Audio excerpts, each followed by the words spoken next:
السلام عليكم ورحمة الله وبركاته. أعزائي المشتركين معنا في القناة، مع الدكتور خليفة مختار خليفة، أخصائي الكبد والجهاز الهضمي والحميات.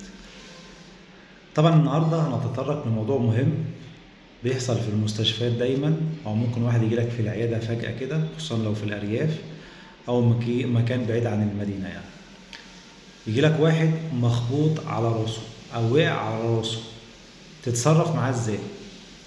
اول حاجة احنا بنشوف الشخص اللي قدامنا دوت واعي ومدرك للي حواليه ولا مش واعي.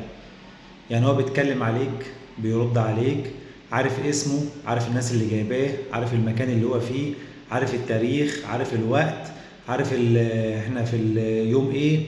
فدي كلها علامات كويسة. هل الشخص دوت حصل ليه بعد الخبطة ترجيع ولا لا؟ ولو حصل ترجيع، حصل ترجيع كم مرة؟ هل بعد الخبطة الشخص ده في دوخة في دماغه ولا لا؟ هل الشخص بعد الخبطة حصل له إغماء ولا لا؟ ولو حصل له إغماء، حصل له إغماء فترة قد إيه؟ لو لقينا العلامات الحيوية كلها كويسة والشخص دوت ما حصلوش أي إغماء، الشخص دوت ما حصلوش ترجيع، الشخص دوت واعي ومدرك لكل اللي حواليه، هنقول للشخص دوت إن هو يروح البيت ويتابعوه 24 ساعة. لو حصل اي حاجه هيجيبوه ودوه لاقرب مستشفى او اقرب دكتور مخ واعصاب، ويفضل طبعا طوارئ المستشفى، لانه في الوقت ده ممكن يحتاج يعمل اشعه مقطعيه على المخ، وممكن يحتاج يتحجز تحت الملاحظه 24 ساعه.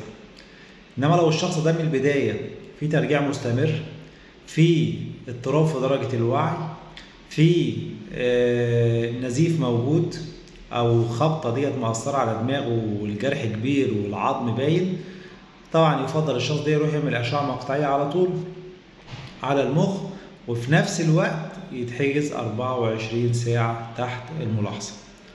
ودي كانت معلومة بسيطة لأنها بتحصل لينا باستمرار وبنواجهها باستمرار، وإن شاء الله أقابلكم في معلومات جاية كتير مع الدكتور خليفة مختار خليفة، أخصائي الكبد والجهاز الهضمي والحميات. والسلام عليكم ورحمة الله وبركاته.